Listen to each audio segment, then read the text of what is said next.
They say you should never mix family and business. My mother taught me that. Then she handed me a pen and convinced me to break the rule, signing away my life's work with my own hand. I learned that the most perfect betrayal isn't a knife in the back. It's a hug that lasts just long enough to pick your pocket. Before we continue, please subscribe to the channel and let me know where you're listening from in the comments. My name is Athena. I'm 27 years old, and by the age of 25, I had built something real.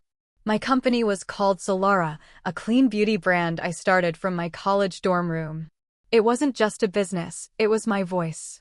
I remember the night I hit my first six-figure month. I sat on the floor of my apartment, surrounded by packing boxes, and just cried happy tears. It was all mine. The trouble started with a family dinner. Sundays at my parents' house were usually loud and warm. But this one felt different. My mom, Evelyn, had made my favorite lasagna, but the air was thick with a tension I couldn't place. Halfway through the meal, she put down her fork. Her eyes were shiny with what I thought were worried tears. She started talking about the family umbrella, the Carter Family Legacy LLC. It was my dad's old construction business, now just a shell company drowning in old debts. "The bank is calling, Athena," she said, her voice trembling. "If we don't show significant assets, we'll lose everything. The house, everything your father built." My dad stayed quiet, staring at his plate.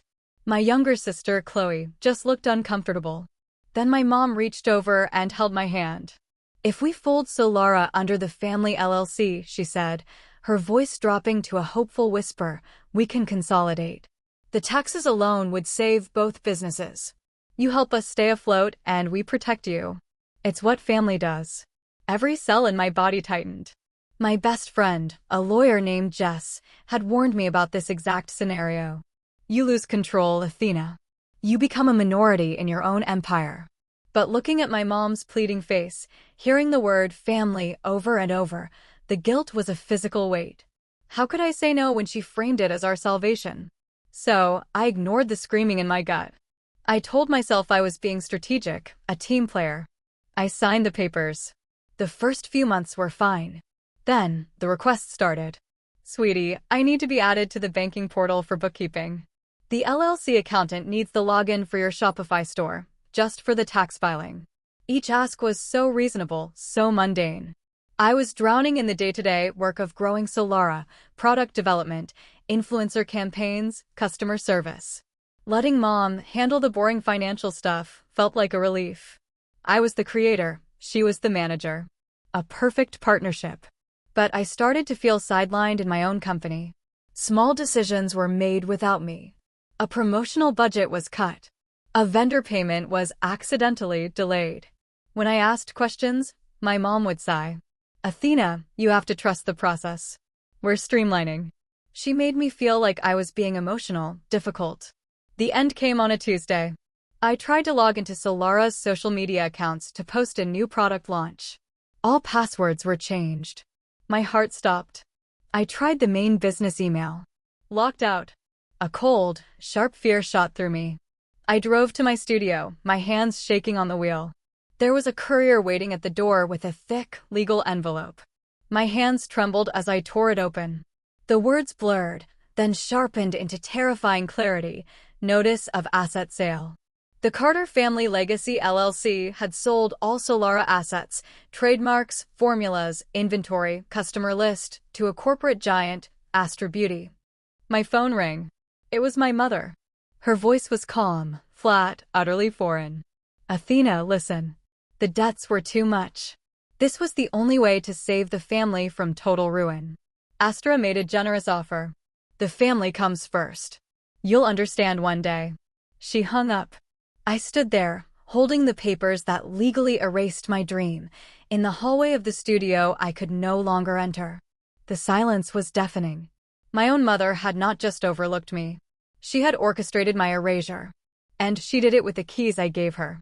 The days after the sale blurred into a gray, numb haze. I felt like a ghost in my own life.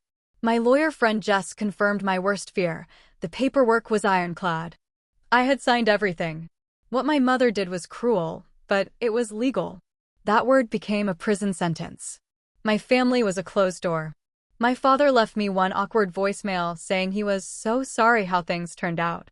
My sister Chloe sent a few worried texts, but she was too tangled in my mother's web to really help. I was completely alone. I had to go back to my studio to pack my personal things. Walking in felt like visiting my own grave. The shelves were empty. The computer was gone. It was just hollow silence. As I was cleaning out my last desk drawer, my fingers brushed against a small, forgotten USB drive. I'd labeled it Solara Raw. I'd almost thrown it away. At home, plugged into my laptop, I found my salvation. For 2 years, I had a habit of recording my entire formulation process. Not the polished tutorials, but the real, messy work, the 3 a.m. experiments where I talked to myself, scribbled notes on screen, made mistakes, and had breakthroughs. Hundreds of hours of raw, unedited video. Astor Beauty now owned the final, perfect recipes. But they did not own this journey. This was my true intellectual property, living outside of their legal documents. This was the blueprint of my mind, and they couldn't touch it. For the first time in weeks, I felt a spark. It was tiny, but it was hope. I needed a plan, and I needed an ally who understood the enemy. I remembered Raj. We'd met at a beauty conference a year ago. He was a brilliant marketing strategist who'd been quietly pushed out of Astor Beauty. I found his number and called, my voice shaky. We met at a noisy diner. I told him my whole story, the betrayal, the USB drive. He listened, his expression growing serious. They didn't buy Solara to grow it, Athena, he said, stirring his coffee. They bought it to bury it. You were out innovating them. This is how they win, by acquisition and elimination. He saw the fire in my eyes and agreed to help. We became partners in a secret project we called Phoenix. Our plan was simple but dangerous. We wouldn't sue. We would build. Using the raw footage, we would show the world I was the real creator. We would launch a new brand, directly to my old customers, and tell a story of betrayal they would rally behind. We named it Verdant. The first step was a teaser. I edited a powerful 90-second clip from the raw videos, me, with messy hair and tired eyes, finally nailing the recipe for my best-selling serum. I posted it with a caption, "The truth behind your favorite bottle. The story they don't own." My community erupted.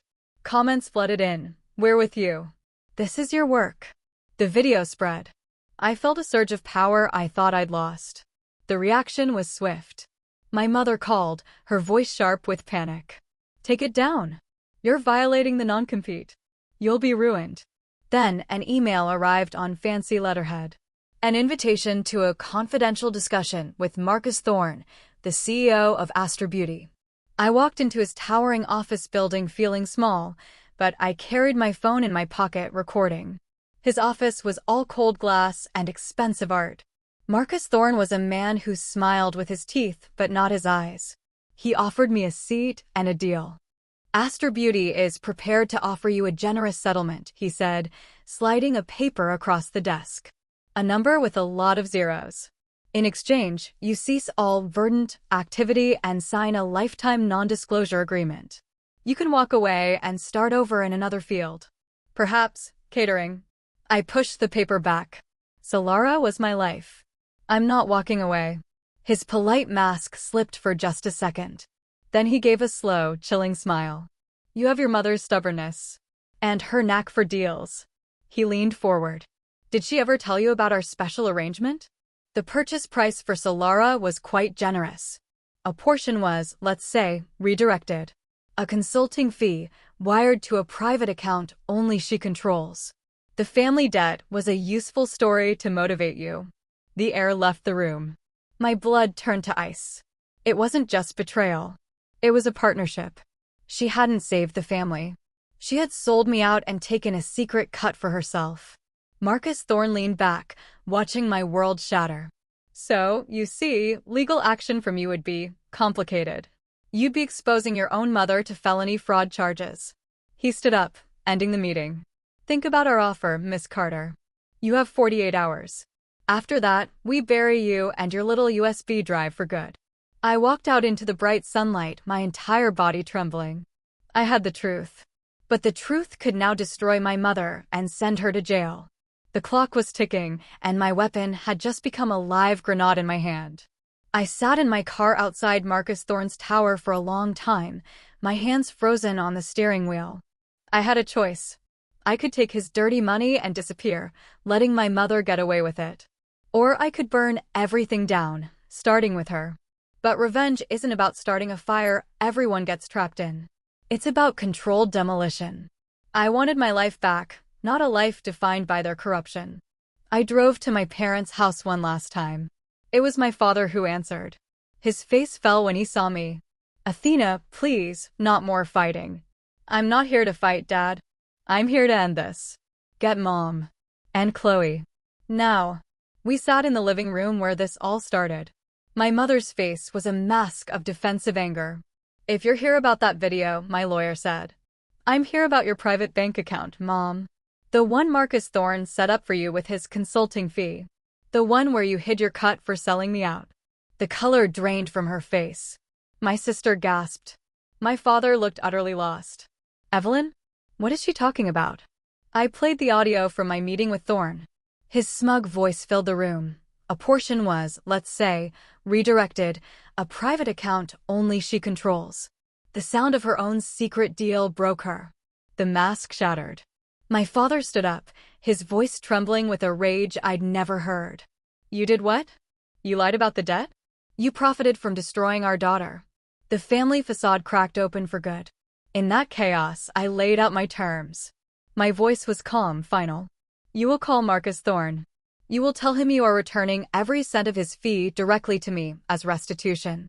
You will then sign a notarized statement confessing to your pressure and fraud, which my lawyer will hold. If you ever interfere in my life again, it goes public." She was cornered, exposed. She had no power left. She nodded, a broken woman. The next part was for Thorne. I didn't call him. I went public. But I did it smartly. With Raj's help, we launched Verdant with a live online event. We didn't mention my mother or Aster Beauty by name.